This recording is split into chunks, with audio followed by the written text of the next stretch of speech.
Captain Jake Morrison stood on the bridge of the EU's Valiant, watching the stars through the massive viewing window. The ship was huge, bigger than most cities back on Earth.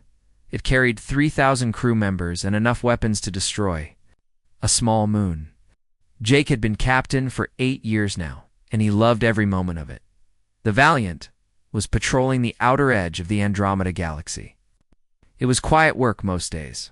Pirates sometimes tried to attack the human colonies, but they usually ran away when they saw a ship like the Valiant coming. Today felt different, though. Jake could not explain why, but something was wrong. Captain called Lieutenant Commander Lisa Grant from her station. She was the ship's communications officer, and she looked worried. "I'm getting something strange."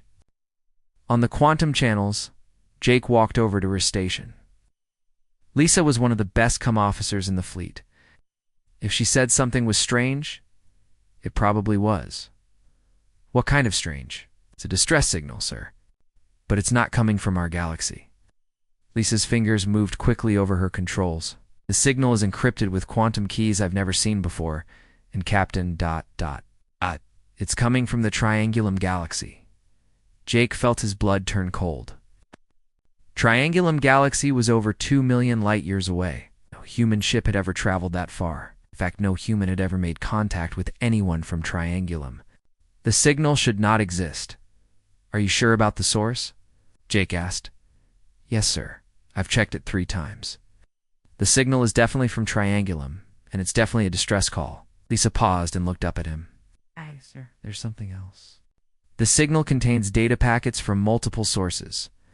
I count at least 12 different transmission signatures. 12 different ships. No, sir. 12 different species." Jake stared at the data streaming across Lisa's screen. 12 alien species, all sending distress signals from another galaxy. This was either the greatest discovery in human history or the start of something terrible. "Can you decode any of it?" Jake asked. Lisa nodded and put the audio through the ship's speakers. At first, there was only static. Then the computer began translating, and voices filled the bridge. They were alien voices, speaking in languages no human had ever heard, but the computer was doing its best to convert them into English. "Help us. ... The darkness comes. Our worlds are dying. ... The devourer awakes. It consumes everything. ... Stars go dark. ... We have fought for 3 cycles. We are losing. If anyone can hear this. ... Double quotes. Our children. Our people. ... They are gone. Consumed by the void. ... The voices continued, each one more desperate than the last. Some were calm and scientific, giving technical data about something they called the devourer. Others were pure terror, the last words of dying civilizations. Jake felt sick. These were not random signals. This was a coordinated distress call from multiple alien species facing extinction. They were broadcasting it to every galaxy they could reach, hoping someone would help. "Lisa, get me Admiral Clark on the emergency channel. Use the quantum relay. Priority Alpha." "Yes, sir." Within minutes, Admiral Ben Clark's face appeared on the main screen. Clark was in charge of the Deathworld Defense Force, humanity's most elite military unit. He was a hard man who had grown up on Europa, one of Jupiter's frozen moons. The cold had made him tough, and 60 years in space had made him dangerous. "Morrison, what's so urgent that you're using emergency channels?" Jake quickly explained. About the signal, as he talked, he watched Clark's expression change from annoyance to concern to something that might have been fear. "Send me everything," Clark said when Jake finished. "All the data, all the translations, everything." And Morrison, ... "Start gathering intelligence on our fleet positions. I have a feeling we're going to need every ship we can get." The connection ended, and Jake turned back to Lisa. "Keep monitoring that signal. I want to know the moment anything changes." Over the next 6 hours, more signals arrived. The computer got better at translating them, and the picture became clearer. An ancient entity had awakened in the Triangulum Galaxy. The aliens called it the Devourer, and it was destroying everything in its path. It did not just destroy planets or stars. It consumed them completely, turning matter and energy into something else, something dark. 12 great civilizations had tried to fight it. All of them had failed. Some had been advanced enough to build ships that could travel between stars in days. Others had weapons that could crack planets. None of it mattered. The devourer kept coming, kept consuming, kept growing stronger. Dr. Amy Foster arrived on the bridge around midnight. She was the ship's xenobiologist, an expert on alien life forms. Jake had called her because he needed someone who understood how other species thought. "I've been studying the transmissions," Amy said. "Captain, these civilizations are more advanced than us. Much more advanced. Their technology is at least 1,000 years ahead of ours. If they cannot stop this thing, then what makes them?"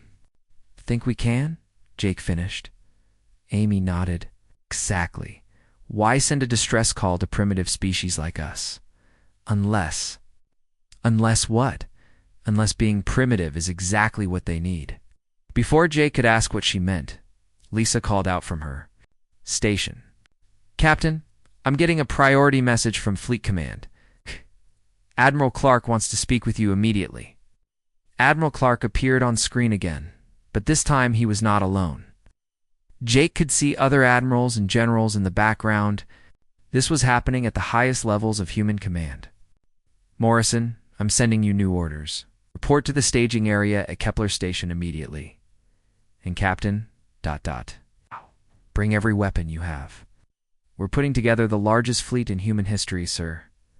"What's our mission?" Clark's face was grim. "We're going to another galaxy, Morrison. Going to fight something that has destroyed civilizations far more advanced than ours. And we're going to win, because that's what humans do." The transmission ended, and Jake stood in silence for a moment. Then he turned to his crew. "You heard the Admiral? Set course for Kepler Station, maximum burn. And send word to all departments. We're going to war." As the Valiant turned toward Kepler Station, Jake looked out at the stars one more time. Somewhere out there, in a galaxy far away, entire civilizations were dying. They had sent their final message into the void, hoping someone would answer. Humanity was about to show them what happened when you threatened innocent life in their neighborhood. The human fleet jumped into the Triangulum Galaxy 3 weeks later.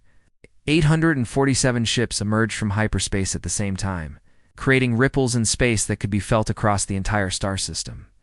It was the largest military force humanity had ever assembled. Captain Jake Morrison watched from the bridge of the Valiant as the fleet took formation around them. There were massive dreadnoughts, like his own ship, fast destroyers, carrier vessels full of fighters, and support ships carrying supplies and medical equipment. Every ship was crewed by humans who had grown up in the harshest places imaginable. Commander Kyle Bennett commanded the assault carrier U.S. Ironclad. His crew came from the volcanic worlds near Alpha Centauri, where the air was poison and the ground could melt steel. Chief Engineer Maya Rodriguez had spent her childhood in the deep ocean cities of Europa, where a single mistake meant death. By crushing water, Lieutenant Tom Hayes was from the radiation-soaked colonies around Proxima Centauri, where normal humans could not survive without protective suits. These were Earth's children, raised in places that tried to kill them every day. Now, they were here to fight something that had destroyed 12 advanced civilizations. "My God," whispered Dr. Amy Foster as she stared at the tactical display. "Look at this system." Jake looked, and his blood went cold. The star system they had entered was dying. 3 of the 8 planets were completely gone, not destroyed but simply missing. The star itself was flickering like a candle in the wind, its light growing dimmer every few minutes. Space itself looked wrong, as if reality was being eaten away at the edges. Captain called Lisa Grant from her communications station.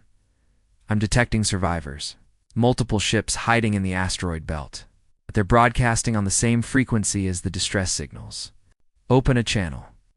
The main screen flickered, and an alien face appeared. It was reptilian, with large eyes and scales that changed color as they watched. The creature looked exhausted and afraid. "Human ships," the alien said and heavily accented. "English you actually came. I am Kethver, last commander of the Zalani Confederation fleet. We did not think anyone would answer our call." "We're here to help," Jake replied. "What's your situation?" Kethfer's scales shifted to a darker color. Terrible. Ow.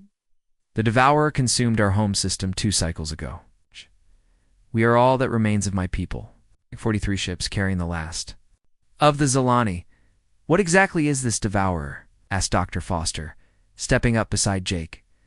Another alien appeared on the screen, this one tall and graceful with silver skin.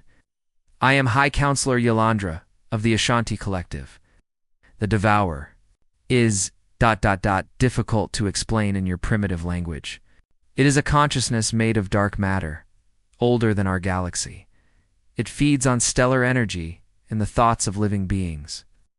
Jake felt insulted by the word primitive, but he kept his mouth shut. Now was not the time for pride. How do you fight something like that? He asked. Cannot, Yolandra said sadly. We tried everything. The Corvani had weapons that could destroy entire star systems. The Vacta could manipulate time itself. The Zilani built ships that existed in multiple dimensions at once. None of it mattered. The Devourer adapted to everything we threw at it. Then why call for help? Jake asked. Kethfer and Yolandra exchanged glances. Finally, Kethfer spoke, because we had nothing left to lose, and because ... because there were stories, old legends about species that could survive anything. Species. That grew stronger when everything tried to kill them. Dr. Foster stepped forward. You mean us? Yes, Yolandra said. Your species comes from what you call Earth, yes? Planet where everything tries to kill you? Poisonous air, dangerous weather, deadly creatures, diseases that change faster than medicine can cure them? That's right, Amy replied. Then perhaps you can do what we could not. Perhaps your primitive weapons and crude tactics will work where our advanced technology failed. Jake was starting to understand. These aliens had technology that was centuries ahead of humanity. But that technology followed rules, patterns that the Devourer could learn and counter. Human weapons were simple, unpredictable, and often involved just throwing rocks very fast or exploding things with nuclear fire. We'll need to know everything about this enemy, Jake said. Every battle you fought, every weapon you tried, every weakness you found. There are no weaknesses, Yolandra said. We searched for 3 cycles and found nothing. There's always a weakness. Commander Bennett's voice came over the comm. His carrier had moved closer to the alien ships. On the volcanic worlds, we learned that nothing is invincible. Everything can be killed if you hit it hard enough in the right place. Suddenly, alarms started blaring throughout the human fleet. Lisa's voice cut through the noise. Captain, massive energy signature approaching. It's huge. The space around them began to darken. The normal darkness of empty space, but something deeper, something wrong. Stars began to flicker and die as a wall of absolute black moved toward them. The Devourer, Kethfer, whispered. It has found us. Jake activated the fleet communication system. All ships, this is Morrison. We've got incoming hostiles. Form up for battle. Remember your training, remember your homes. And remember that these things killed billions of innocent people. The alien ships began to retreat, but several human vessels moved forward. These were ships crewed by people from the ice worlds, the radiation zones, the deep ocean colonies. They had learned long ago that running away just meant dying tired, Chief. Medical Officer Dr. Ellen Brooks watched from the Valiant's medical bay as the first exchange began. The Devourer sent waves of psychic energy that should have driven the human crews insane with terror. Instead, she heard laughter over the comm channels. Humans from the radiation worlds were used to having their brains scrambled by cosmic rays. This was just another Tuesday for them. The Devourer tried biological weapons next, releasing clouds of engineered viruses that had destroyed the immune systems of entire alien species. The humans flew right through them without even turning on their air filters. Living on Earth meant developing immunity to diseases that could kill most alien life forms in seconds. This is impossible. Yolandra's voice came over the comm. Are you surviving? Those attacks destroyed the Corvani fleet in minutes. Dr. Foster smiled grimly as she watched the tactical display. Hi, Counselor, we come from a world that's been trying to kill us for millions of years. Our bodies learned to fight back against everything from cosmic radiation to flesh-eating bacteria. We didn't evolve to be the strongest or the smartest. We evolved to survive anything. The first real battle lasted for hours. When it was over, the human fleet had lost 6 ships, but they had driven off a force that had destroyed entire civilizations. More importantly, they had learned something crucial. The Devourer was ancient and powerful, but it was also arrogant. It expected enemies to follow predictable patterns, to use logical tactics to behave like civilized species. Humans did none of these things. They rammed ships into enemies that should have been avoided. They used nuclear weapons at point-blank range. They kept fighting even when their ships were falling apart around them. It doesn't understand us, Jake realized as he watched the damage reports. It's fought advanced species with advanced tactics. But we're not advanced. We're just too stupid to know when we're beaten. Lieutenant Tom Hayes, monitoring the enemy's retreat from his fighter, laughed over the cum. Sir, I don't think it's that we're stupid. I think it's that we're from Earth. And on Earth, if something tries to kill you, you kill it right back. Yes. The human fleet regrouped and began treating their wounded. The alien survivors watched in amazement. These primitive humans had just accomplished something that 12 advanced civilizations could not do. They had made the Devourer retreat. Perhaps Kethfer said quietly to Yolandra, "We called the right species after all." Jake stood on his bridge, looking at the tactical display. The Devourer was gone for now, but it would be back. In next time, it would be ready for human tactics. "Lisa, send a message to Admiral Clark," he ordered. "Tell him we've made contact with the enemy. Tell him it's bigger and nastier than we thought. And tell him we're going to need a lot more ships." Battle for the Triangulum Galaxy had begun. 2 months after the first battle, the war had spread across 12 star systems. The Devourer was learning to fight humans, but humans were learning to fight back even harder. Captain Steve Parker commanded the heavy cruiser U.S. Titan's Wrath, and today he was about to show the enemy exactly why humans were called the children of Earth. The Titan's Wrath was not the biggest ship in the human fleet, but it was one of the toughest. Its crew came from the mining colonies in the asteroid belt, where people learned to work in vacuum and survive on recycled air. They were tough, stubborn, and absolutely refused to give up when things got bad. "Captain, we've got multiple contacts." "Incoming," reported his tactical officer. "Looks like a full Devourer assault group. 27 entities, plus support drones." Steve looked at the tactical display and grinned. His ship was alone, cut off from the main fleet by a surprise attack. Most captains would have ordered a retreat. Steve Parker was not most captains. "All hands, this is the captain speaking," he announced over the ship's communication system. "We're about to be outnumbered 27-1.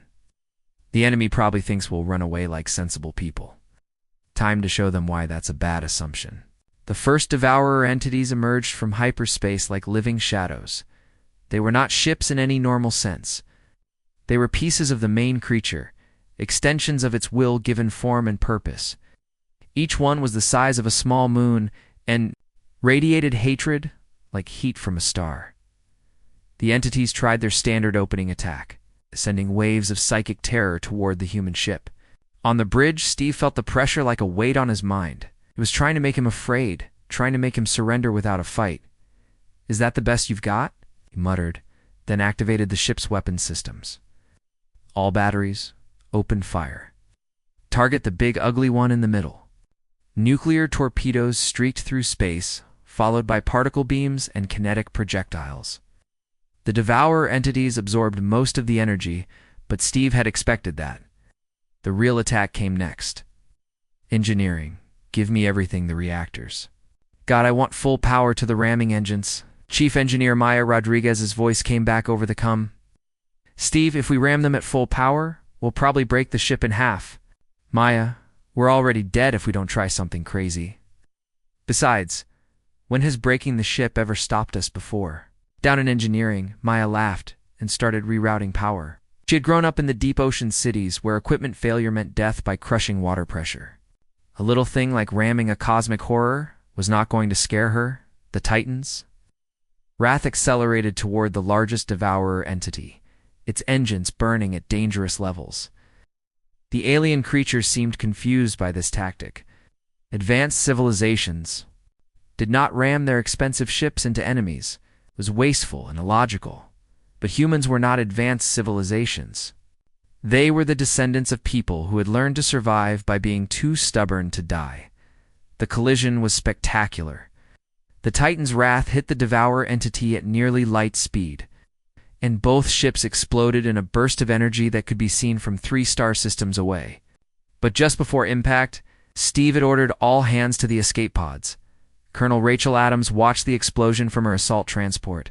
She commanded the orbital drop Marines, soldiers who specialized in the most dangerous missions in space.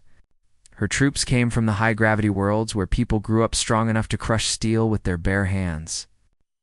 "That crazy fool actually did it," she said with admiration as she watched the tactical display. He took out their command ship. The remaining Devourer entities were in chaos. They had been operating as a coordinated group, but with their leader. Destroyed, they were just individual monsters floating in space. That was when Rachel ordered her troops to do what they did best. "All right, Marines," she announced over the comm. "Time for a boarding action. Target the damaged entities and punch through their hulls. We're going to show these things what happens when you fight Earth's children up close." The Marines launched themselves from their ships in armored suits designed for the most extreme environments. They carried weapons that would have been considered primitive by alien standards, chemical explosives, metal projectiles, and fusion charges that worked by simply making things very hot and very bright. The Devourer entities had never faced boarding parties before. Advanced civilizations fought at long range with energy weapons and guided missiles. They did not send soldiers to physically attack enemy ships with handheld weapons. It was inefficient and dangerous, but humans had learned on Earth that sometimes the most direct approach was the best approach. If something was trying to kill you, you got close enough to kill it right back. Marine Sergeant Bob Miller was the first to breach a Devourer entity's hull. He came through the twisted metal carrying a fusion torch and enough explosives to level a city block. The entity's internal defenses tried to stop him with energy fields and biological attacks. Bob had grown up on Titan, where the atmosphere was poison and the cold could freeze human blood in seconds. Energy fields just made his armor glow a little brighter. Biological attacks bounced off an immune system that had been fighting Earth diseases for his entire life. "This is Miller," he reported over the comm as he planted charges throughout the entity's core. "I'm inside the target, setting charges now. This thing's insides look like a nightmare, but I've seen worse on the mining platforms." The Devourer entity tried to regenerate around the damage, but Bob kept moving, kept placing explosives, kept destroying everything he could reach. Other Marines joined him, turning the boarding action into a systematic demolition of the enemy's internal structure. Dr. Ellen Brooks monitored the action from the medical bay of the command ship. She was treating wounded Marines as they were brought back from the fighting, and she was amazed by what she saw. "These injuries should be fatal," she said to her medical team as she worked on a Marine who had been exposed to the vacuum of space for 10 minutes. "He's got radiation poisoning, multiple fractures, and severe burns. But he's still conscious and asking when he can go back to the fight." Her assistant, a young medic named Danny White, shook his head in amazement. "Doc, I've treated soldiers from 6 different alien species. None of them could survive what these Marines consider a minor injury." Lynn nodded as she stabilized another patient. "Danny, we come from a world where the environment tries to kill us every single day. Our bodies learn to survive damage that would destroy most life forms. These Marines aren't superhuman. They're just human. And that's more than enough." The battle lasted 18 hours. When it was over, the human fleet had destroyed all 20 Devourer entities and captured their support drones for study. The cost had been high. They had lost 6 ships and over 400 crew members. But they had proven something important. The Devourer was not invincible. It could be hurt and it could be killed. The key was not using advanced technology or sophisticated tactics. The key was being too stupid and stubborn to know when you were beaten. "Captain?" Jake Morrison arrived in the system just as the last enemy entities were being destroyed. He looked at the debris field where the Titan's wrath had made its final charge and felt a mix of pride and sadness. Steve Parker was a good captain. he said to Dr. Amy Foster as they watched the rescue ships collecting survivors. He died the way he lived, doing something completely insane that somehow worked. Amy nodded, then pointed at the tactical display. Jake, look at this. The devourer entities we captured are already starting to break down. Without the main creature's influence, they can't maintain their structure. What does that mean? No. It means the devourer is not just one big enemy. It's more like a hive mind that controls millions of smaller pieces. If we can find the central intelligence and destroy it, ... we win the war, Jake finished. That Means going to the heart of their territory, to wherever this thing is strongest. Amy looked at him with the expression she always wore when she was thinking about something dangerous. Jake, I've been studying the data from these battles. The devourer keeps making the same mistake. It expects us to behave like civilized species. It expects us to retreat when we're outnumbered, to use logical tactics, to value our lives more than victory. And we don't. We don't. We're from Earth, Jake. We're used to fighting things that are bigger, stronger, and more dangerous than. We've been doing it for millions of years, and we've gotten very good at it. Jake stared out at the stars, thinking about the battles to come. Somewhere out there, in the deepest part of the Triangulum Galaxy, the Devourer's main consciousness was waiting. It had destroyed 12 advanced civilizations, consumed entire star systems, and turned living worlds into empty void. But it had never fought humans before. And humans had spent their entire evolutionary history learning to kill things that were trying to kill them. Signaled the fleet, Jake ordered. We're going deeper into enemy territory. It's time to show this thing what happens when you threaten our friends. Admiral Ben Clark stood in the command center of his flagship, the U's Defiance, watching the largest military operation in human history unfold around him. 5,000 ships had assembled in the outer edge of the Triangulum Galaxy's core region. Every vessel was loaded with weapons, supplies, and the toughest humans the species had ever produced. 3 months of fighting had taught them much about their enemy. The Devourer was ancient, powerful, and utterly alien in its thinking. But it was also predictable in some ways. It always tried to break the morale of its enemies first, using fear and despair as weapons before moving in for the kill. That approach had worked. It's against 12 advanced civilizations. It was not working against humans. Admiral called his communications officer, Lieutenant Emma Collins. She was young, only 22. But she had grown up on one of the radiation worlds, where people learned to think fast or die young. We're getting reports from the forward scouts. The enemy is massing for a major counterattack. Clark nodded grimly. They had been expecting this. The Devourer had been content to fight small battles while it studied human tactics. Now it was ready to bring its full power against them. How many entities are we looking at? He asked. At least 10,000, sir. Maybe more. They're coming out of the galactic core in waves. General Marcus Webb, standing beside Clark, whistled softly. 10,000. That's more than we've faced in all our previous battles combined. Clark looked at the tactical display showing red markers appearing by the hundreds. Each marker represented a devourer entity large enough to destroy a planet. The enemy had been holding back its true strength, and now humanity was about to face it all at once. Sir, Emma continued, we're also detecting something else. The devourer is using new tactics. It's trying to corrupt our quantum communications, turn our own technology against us. That was troubling. Up until now, the enemy had relied on brute force and psychic attacks. If it was adapting to human technology, the war was about to become much more difficult. General Webb, signal all ships, Clark ordered. We're going to implement Protocol 7. Webb's eyes widened. Protocol 7 was humanity's most desperate battle plan. It involved splitting the fleet into small groups and sending them on suicide. Missions against overwhelming odds. The idea was to cause so much damage that the enemy would be weakened for future attacks.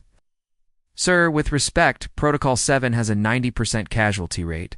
I know. Signal Captain Morrison. Ellum? He's in charge of the primary assault force. His job is to punch through the enemy lines and reach the galactic core. What about the rest of us? Clark's expression was cold as vacuum. "We're going. To give Morrison the time he needs, no matter what it costs." On the bridge of the Valiant, Captain Jake Morrison received his orders and felt his blood turn to ice.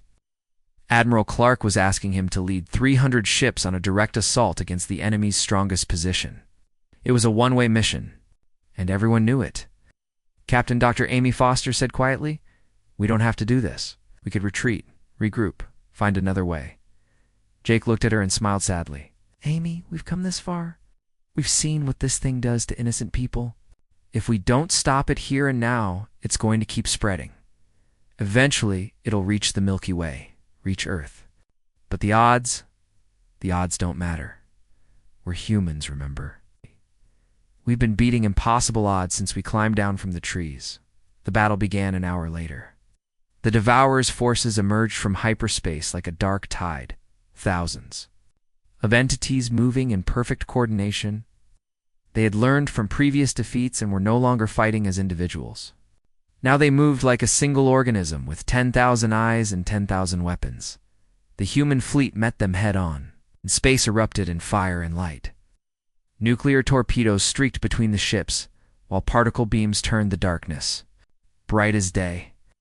The aliens watching from their refugee ships had never seen anything like it. "They're insane," Kethfer whispered as he watched the tactical display. "The humans are outnumbered 30-1, and they're attacking." Gala Counselor Yolanda watched in fascination as human ships dove into the enemy formation, firing at point-blank range. Look at their tactics. They're not trying to preserve their ships or minimize casualties. They're trying to cause maximum damage to the enemy, regardless of cost. It's suicide. No, Yolanda said thoughtfully. It's something else. Something we never learned to do. The Devourer had expected the humans to retreat when faced with overwhelming numbers. Instead, they were fighting harder than ever. Ships that should have withdrawn continued firing even as they were torn apart. Crews that should have surrendered kept fighting until their vessels exploded around them. Lieutenant Emma Collins was monitoring the battle from Admiral Clark's flagship when she noticed something strange in the enemy communications. "Admiral," she called out, "I'm detecting confusion in the Devourer's command signals. It's having trouble coordinating its forces." "Why?" "It doesn't understand what we're doing, sir. The entity keeps sending orders for its forces to fall back and regroup, but our ships keep following them. It's trying to break off the engagement, but we won't let it." Clark smiled grimly. The Devourer had fought civilized species that followed logical rules of warfare. When outnumbered, they retreated.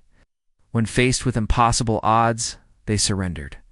Humans did none of these things. Captain Morrison's assault force was deep in enemy territory now, fighting their way toward the galactic core. The Valiant had taken heavy damage, but Jake kept pushing forward. Around him, other ships were falling, one by one, their crews dying to buy him a few more minutes of advance. "Captain," Lisa Grant called from her damaged communications station, "I'm detecting massive energy readings from the core. Something big is waking up." Jake looked at the tactical display and saw what Lisa meant. At the center of the Triangulum galaxy, something vast and ancient was stirring.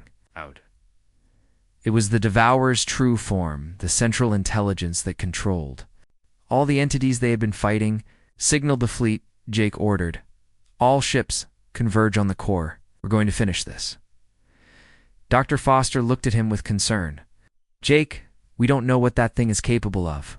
It could destroy us all with a thought." "Maybe, but we're going to give it the fight of its life first." The final assault began as the human ships closed on the galactic core. The Devourer's true form was revealed as they approached a dark intelligence the size of a solar system, feeding on the energy of 1 billion dead stars. It radiated malevolence, like heat from a furnace, and its presence made reality itself seem unstable. The entity spoke directly into their minds. Its voice like the sound of galaxies dying. "Foolish creatures, you fight what you cannot comprehend. I have consumed civilizations that spanned 1 million worlds. What are you compared to such power?" Jake activated the fleet communication system, so his response would reach every human ship in the battle. "We're from Earth," he said simply. And Earth taught us that no matter how big and scary something is, you can always kill it if you try. Hard enough. The Devourer's psychic laughter filled their minds. You will break, as all others have broken. You will despair, as all others have despaired.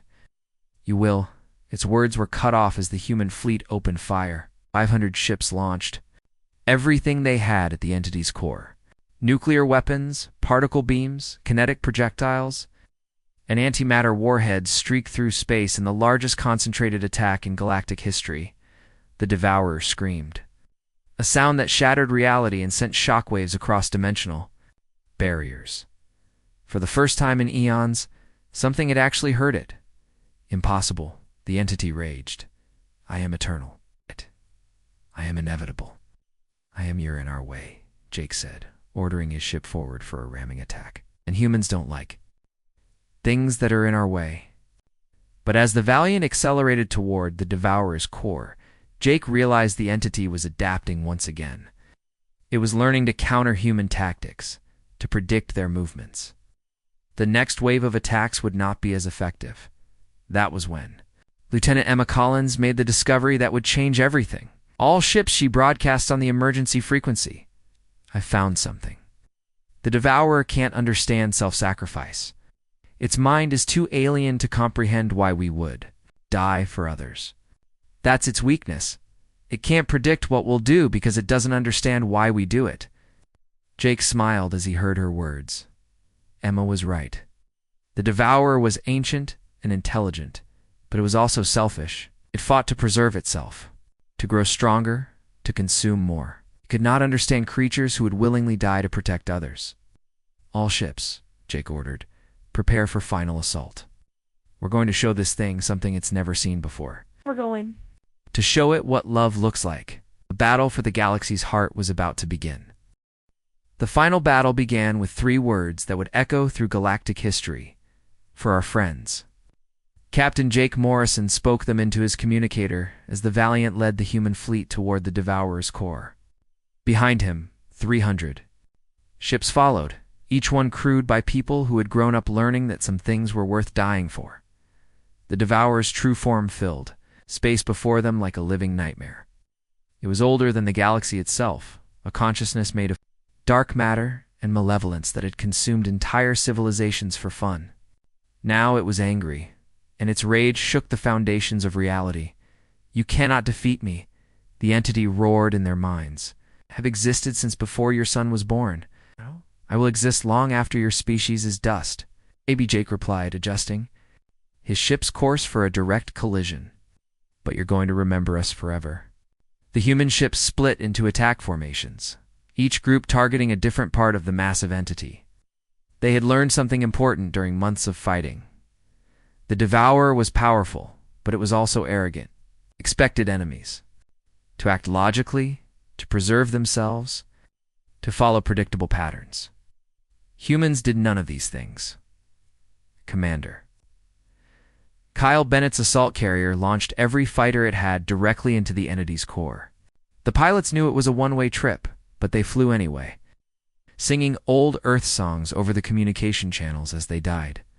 Their sacrifice carved a hole in the Devourer's defenses that other ships could exploit. Chief Engineer Maya Rodriguez overloaded her ship's reactor and rammed it into one of the entity's sensor clusters. The explosion was visible from 3 star systems away, and when the light faded, that entire section of the Devourer was gone. Lieutenant Tom Hayes flew his fighter into the entity's communication nexus, his ship loaded with antimatter charges. He died with his finger on the trigger, making sure the Devourer could not coordinate its defenses, one by one. The human ships threw themselves at the enemy with a fury that bordered on madness. They were not trying to win in any traditional sense, or trying to hurt the Devourer so badly that it would never forget the lesson. Why? The entity screamed as another section of its body was destroyed. Why do you throw your lives away for beings you barely know? Dr. Amy Foster answered from the Valiant's bridge as she helped coordinate the final assault, because they're our friends. And on Earth we learned that friends are worth dying for.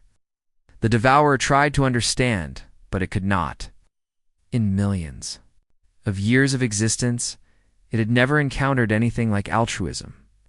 Every species it had fought before cared only for their own survival. These humans were dying for aliens they had met just months ago. Admiral Ben Clark watched the battle from his flagship and made the hardest decision of his life. The assault was working, but it was not enough. The Devourer was too big, too powerful, too ancient to be destroyed by conventional weapons. "All ships," he announced over the fleet communication system. "This is Admiral Clark, ordering a simultaneous reactor overload. Every ship, every reactor, all at once." The response was immediate and unanimous. "Yes, sir." Clark felt tears on his cheeks as he gave the final order. "It's been an honor serving with you all. For Earth, for humanity, for our friends." The explosion that followed was unlike anything the galaxy had ever seen. 5,000 ships detonated their reactors simultaneously, creating a burst of energy that temporarily outshone the galaxy's central black hole. The shockwave raced outward at the speed of light, carrying with it the concentrated fury of an entire species. The Devourer screamed as the energy tore through its body, unmaking the dark matter that comprised its form. For the first time in its existence, it felt something it had never experienced before: fear. "Impossible," it gasped as its consciousness began to fracture. "You are primitive. You are weak. You cannot. We're from Earth," Jake Morrison said, his own ship beginning to break apart in the explosion's aftermath. "And Earth taught us that love is stronger than fear." But Jake did not die in the explosion. At the last moment, Dr. Foster had activated an experimental teleportation system, pulling him and a few dozen other survivors to safety aboard an alien rescue ship. It was not much, but it was enough to tell the story. The Devourer's death cry echoed across dimensions as its ancient consciousness finally shattered. The entity that had destroyed 12 civilizations and consumed countless worlds simply ... stopped. Its body dissolved into harmless particles. The darkness that had plagued the Triangulum galaxy for so long finally lifted. In the aftermath, the surviving alien species emerged from hiding. Kethfer of the Zilani, High Counselor Yalandra of the Ashanti, and representatives from 10 other civilizations gathered to witness the impossible. Their galaxy was free. "How?" Yalandra asked as she stood beside Jake on the observation deck of the rescue ship. "How did you defeat something that powerful?" Jake looked out at the space where the Devourer had been, where now only empty stars shone peacefully. "We didn't defeat it with better technology or superior tactics. We defeated it with something it could never understand, which was love. The willingness to sacrifice everything for people we care about." The Devourer was ancient and powerful, but it was also alone. It never learned what we learned on Earth, that together we're stronger than any individual could ever be. The memorial service was held 3 days later. Representatives from all the surviving species gathered to honor the humans who had died to save them. 5,000 ships had entered the final battle. Less than 100 people had survived. Dr. Amy Foster stood before the assembled crowd reading the names of the fallen. Admiral Ben Clark, who had made the hardest decision in military history. Commander Kyle Bennett, who had led the fighter assault. Chief Engineer Maya Rodriguez, who had died with her hands on the engine controls. Lieutenant Tom Hayes, who had flown into the heart of darkness with a smile on his face. "These humans came from a world that tried to kill them every day," she said to the mixed crowd of aliens and humans. "They learned to be strong, to be stubborn, to never give up, even when everything seemed hopeless. When we needed them most, they gave everything they had." A young Zilani child approached the memorial after the ceremony.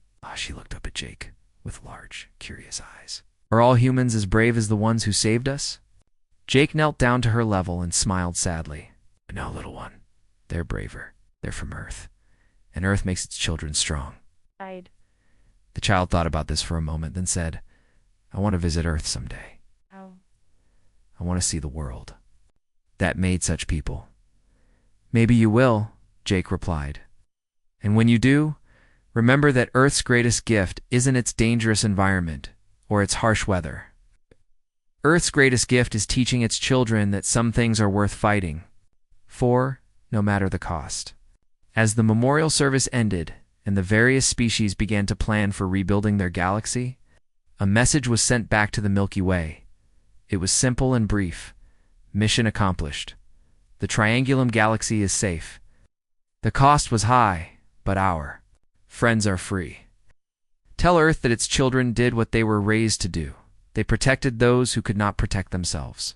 The message was signed by the few human survivors, but it carried the memory of 5,000 others who had given everything to save a galaxy they had never seen before. Years later, when the story was told to new generations of humans and aliens, alike, it always ended the same way, with a reminder that somewhere in the vast darkness of space, there was a species willing to cross the void to help strangers in need. They were called humans, and they were from a dangerous little world called Earth. And when the galaxy cried for help, Earth's children had answered with everything they had. In the end, it was enough.